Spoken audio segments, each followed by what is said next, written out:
Hey, wild urban gardeners. So, remember those 50 tomato plants that were left for dead and Barb rescued them and brought them back to the apartment building? And she's been taking care of them? Well, you are absolutely not going to believe how they turned out. So, check out these babies out here. These are just a couple of the ones that she brought back. And remember, they were like yellow dead sticks when she brought them back. All right, you want to see something really cool? Okay, let's take a look at her deck. Okay, check this out. How cool is that? All right, let's see if I can get up there so you can take a look at what happens when you rescue 50 tomato plants and you bring them back to your deck and you just give them some love. You take care of them.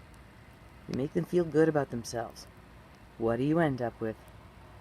Absolutely gorgeous tomatoes. So, yay for Barb. Yay for rescuing plants. So, be like Barb.